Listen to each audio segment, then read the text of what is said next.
23 ફેબ્રુઆરી 2018ના દિવસે ઓડિશાના પટનાગઢ શહેરની અંદર એક વિચિત્ર ઘટના બની.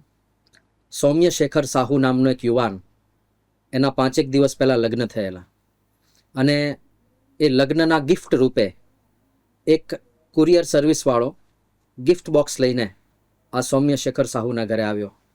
સૌમ્યએ પોતે જ, છોકરાનું નામ સૌમ્ય હતું, એણે પોતે જ આ ગિફ્ટ બોક્સ રિસીવ કર્યું. પેલો માણસ ગયો અને બધાને ક્યુરિયોસિટી થાય કે લગ્નની સરસ મજાની ડેકોરેટ કરેલી, રેપ કરેલી ભેટ કોઈકે મોકલી છે, તો શું મોકલ્યું હશે, કોણે મોકલ્યું હશે. એટલે આ સૌમ્યએ એ ગિફ્ટ બોક્સ ખોલ્યું, અને જેવું બોક્સ ખોલ્યું એમાંથી બ્લાસ્ટ થયો, અને આ સૌમ્ય ત્યાં ને ત્યાં જ મૃત્યુ પામ્યો.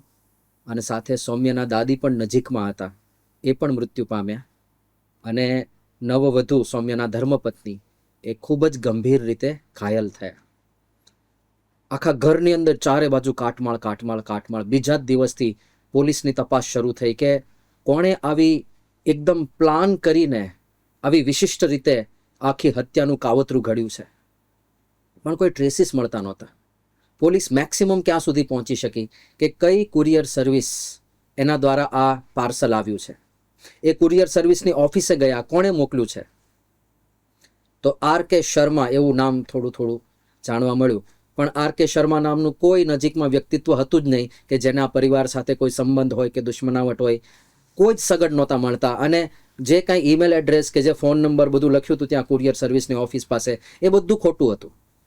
એટલે પોલીસ અટકી જતી હતી, કોઈ જગ્યાએ સુરાગ મળતા નહોતા. આ ઘટના બની ફેબ્રુઆરીમાં. માર્ચ મહિનો આખો જતો રહ્યો.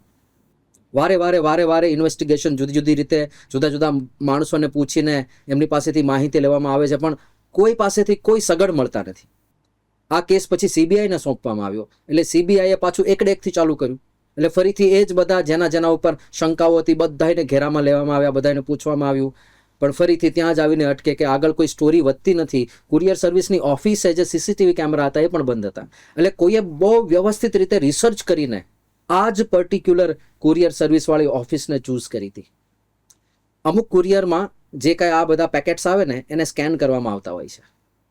તો ખાસ કરીને ફ્લાઇટમાં જો જાય તો સ્કેન થાય. આ પાર્સલ આવ્યું હતું રાયપુરથી.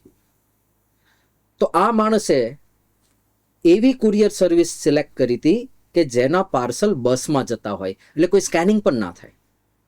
એટલે કોઈ જગ્યાએથી સગડ નહોતા મળતા કે આ કોણે કર્યું છે બધું. હવે CBIએ શું કર્યું કે એકના એક માણસોના ફરીથી ઇન્ટરવ્યૂ લેવાના થાય, કારણ કે જુદી બ્રાન્ચના હાથમાં હવે કેસ ગયો છે. તો 4 એપ્રિલે ત્યાં નજીકમાં જે પોલીસ સ્ટેશન હતું એના ઉપર એક ટાઈપ કરેલો લેટર આવ્યો.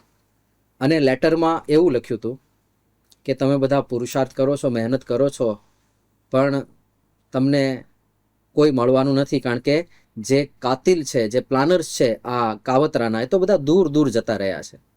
અને તમને એવું લાગે છે કે 2 જણે ભેગા થઈને આખું કાવતરું ઘડ્યું હશે, પણ એને અંગ્રેજીમાં લખેલો તો આ પત્રમાં લખ્યું હતું 3 men were undertaking the project. 3 માણસોએ ભેગા થઈને આ પ્રોજેક્ટ પાર પાડ્યો છે. અને તમે પેલું કુરિયર R.K. શર્મા નામના માણસે મોકલ્યું એવું ધારો છો, પણ એકચ્યુઅલી ત્યાં S.K. સિન્હા એવું લખાવવામાં આવેલું છે. એટલે લોકોને વિશ્વાસ જાગે કે આ એ જ માણસ છે કે જેણે આ બધું કર્યું છે, એનો પત્ર છે. એટલે આ બધી માહિતી થોડી આવી એ પત્રની અંદર. અને પત્રમાં એવું પણ આવ્યું કે જે છોકરો મર્યો છે એણે બહુ મોટું મારું નુકસાન કરેલું, કરોડો રૂપિયાનું નુકસાન કરેલું, અને એમાં એક વ્યક્તિનું મૃત્યુ પણ થયેલું. એના જવાબ રૂપે આ કૃત્ય કરવામાં આવ્યું છે. એટલે જે તે વ્યક્તિને તમે હેરાન ના કરો. હવે આ બધી વાતો એમાં લખી હતી. પત્ર આવ્યો એટલે પોલીસને એક દિશા મળી કે નક્કી કોઈ પ્રોપર્ટીનો ડિસ્પ્યુટ હોવો જોઈએ, સંપત્તિ માટે થઈને કોઈ લડાઈ હોવી જોઈએ. એટલે આસપાસમાં બધા સંબંધીઓને દાયરામાં રાખીને પૂછવામાં આવ્યું કે કોઈને આ પરિવાર સાથે કાંઈ સંપત્તિનો કાંઈ મનમુટાવ હોય કાંઈ છે, એવું કશું જ નહોતું.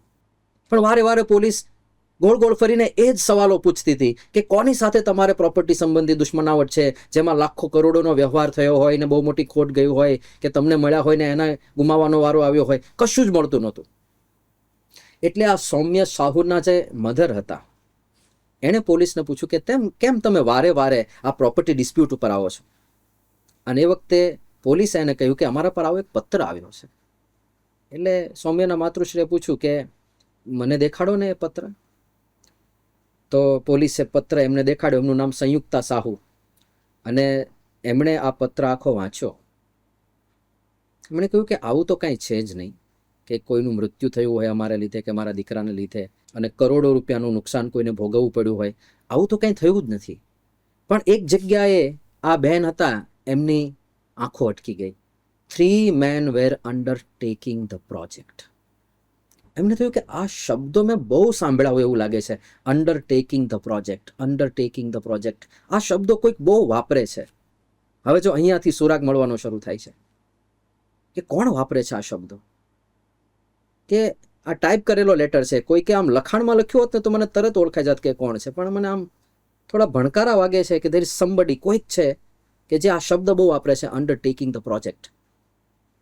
અને પછી એમને યાદ આવ્યું કે હું જ્યારે કોલેજમાં જોબ કરતી હતી ત્યારે જે એક્સ પ્રિન્સિપલ એ કોલેજના હતા, એ ex principal undertaking the project, Punjilal Maher એમનું નામ, એ આ શબ્દ ખૂબ વાપરતા હતા.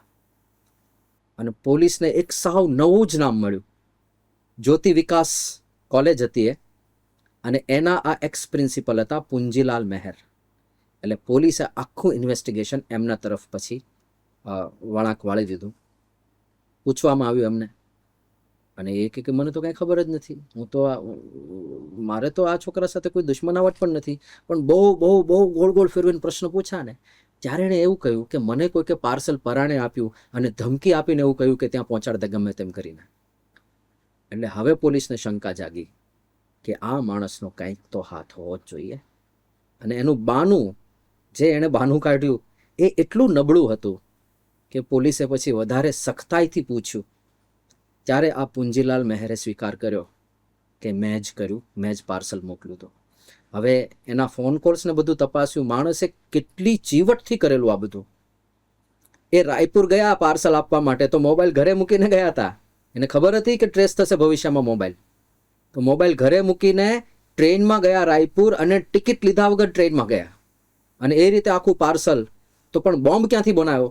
તો બોમ્બ બનાવવાના ટ્યુટોરિયલ એણે ઓનલાઈન શીખ્યા, અને ઓનલાઈન ટ્યુટોરિયલ જોઈને પછી એની હિસ્ટ્રી બધી ડિલીટ કરી નાખે, અને ફટાકડામાંથી થોડું થોડું દારૂખાનું ભેગું કરીને એણે આ આખો બોમ્બ બનાવ્યો. ઘણા બધા ટેસ્ટિંગ પણ કરેલા, અને બધું જ બહાર આવ્યું. What was the motive? શું કામ કર્યું? કેમ એક નવપરિણીત યુગલને આખે આખું ઉડાડી દીધું? શું દુશ્મનાવટ શું હતી? અને શું દુશ્મનાવટ બહાર આવી ખબર છે?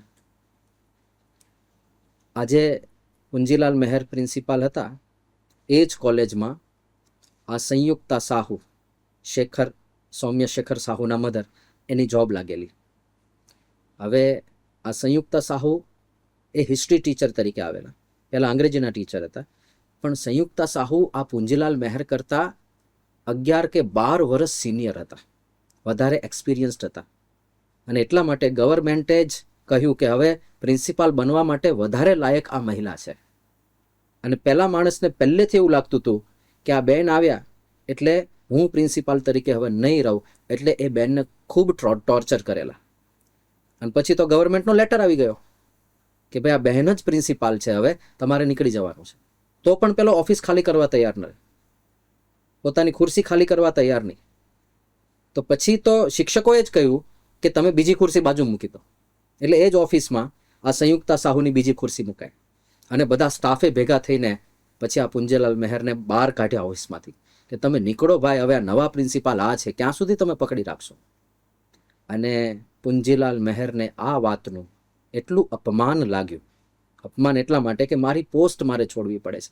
હવે તો સરકારનો આદેશ હતો, છોડવાની જ હતી, પણ એ બાબતમાં એને એટલું અપમાન લાગેલું કે એનો બદલો લેવા માટે, હું સુખી નથી તો તું પણ સુખી કેમ નહીં થઈ શકે, તારા દીકરાને હું ઉડાડી દઈશ, એમ કરીને આ માણસે આખો બોમ્બ બ્લાસ્ટનો પ્લાન કરેલો. વિચાર કરો, અપમાન, માન ઘવાય ત્યારે માણસ કેટલી હદ સુધી નીચે ઉતરી જાય છે. ભણેલો ગણેલો માણસ છે, પ્રોફેસર છે, એક કોલેજનો પ્રિન્સિપાલ છે, બુદ્ધિશાળી છે, અને છતાંય અપમાન સહન નથી કરી શકતો. માન ખૂબ જ મહાન શત્રુ છે. અને આમ જોઈએ ને, દુનિયામાં બધી જગ્યાએ માન ચોંટ્યું હોય છે.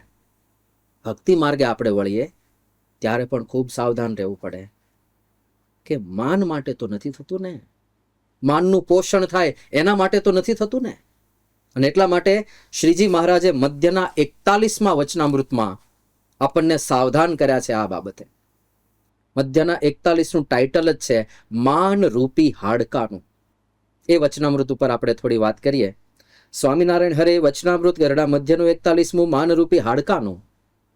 સ્વામિનારાયણ હરે સંવત 1880ના કાર્તિકવદી એકાદશીને દિવસ સ્વામી શ્રી સહજાનંદજી મહારાજ શ્રી ગરડા મધ્યે દાદા ખાચરના દરબારમાં આથમણે દ્વાર ઓરડાની ઓસરીએ ઢોલિયા ઉપર વિરાજમાન હતા અને સર્વ શ્વેત વસ્ત્ર ધારણ કર્યા હતા અને કંઠને વિશે પીળા પુષ્પના હાર પહેર્યા હતા ને પાઘને વિશે પીળા પુષ્પના તોરા વિરાજમાન હતા ને પોતાના મુખારવિંદની આગળ મુનિ તથા દેશ દેશના હરિભક્તની સભા ભરાઈને બેઠી હતી.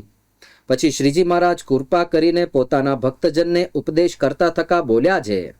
શ્રીજી મહારાજ સામેથી જ કૃપા વચન ઉચ્ચારે છે. જેને પરમેશ્વર ભજવા હોય તેને ભગવાનની અથવા ભગવાનના ભક્તની સેવા ચાકરી મળે ત્યારે પોતાનું મોટું ભાગ્ય માનીને સેવા કરવી, તે પણ ભગવાનની પ્રસન્નતાને અર્થે ને પોતાના કલ્યાણને અર્થે ભક્તિએ કરીને જ કરવી, પણ કોઈક વખાણે તે સારું ન કરવી. શરૂઆત જ મહારાજે સીધી પોઈન્ટ. મહારાજ કહે છે કે જેને પરમેશ્વર ભજવા હોય, પહેલા તો ટાર્ગેટ ઓડિયન્સ મહારાજ ફિક્સ કરી દે છે. કોના માટે આ વાત છે? જેને પરમેશ્વર ભજવા હોય. એટલે હવે ભગવાન છે કે નથી, does God exist or not, એ મુદ્દો જ નથી.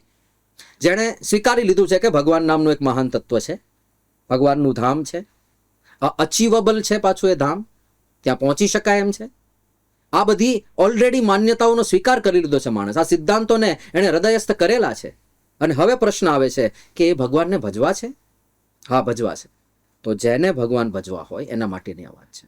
તેને પરમેશ્વર અથવા ભગવાનના ભક્તની સેવા ચાકરી મળે, ભગવાન કે ભગવાનના ભક્તની, ત્યારે પોતાનું મોટું ભાગ્ય માનીને સેવા કરવી. પહેલા તો મહારાજ સેવાની રીત દર્શાવે છે કે ભગવાનની સેવા બહુ મોટા ભાગ્યવાળાને મળે છે, ઓછા પુણ્યવાળાને ક્યારેય મળતી નથી. એ કૃપા કરીને આપણને સેવા આપે છે. આ બહુ સમજવા જેવો કોન્સેપ્ટ છે. ઘણીવાર આપણે સેવા કરીએ ને ત્યારે આપણને એવું લાગે કે આપણે કંઈક પ્રદાન કર્યું. પ્રદાન નથી કરતા, આપણે મેળવીએ છીએ. કૃપા છે ભગવાનની કે આપણને સેવા મળે છે. એ સામેથી સ્કેર્સિટી ઊભી કરે છે, એ સેવાઓ ઊભી કરે છે. બાકી એ તો સર્વતંત્ર સ્વતંત્ર છે. એક સંકલ્પ માત્ર અનંત બ્રહ્માંડોનું જે સર્જન કરતા હોય એને કોની અપેક્ષા હોય?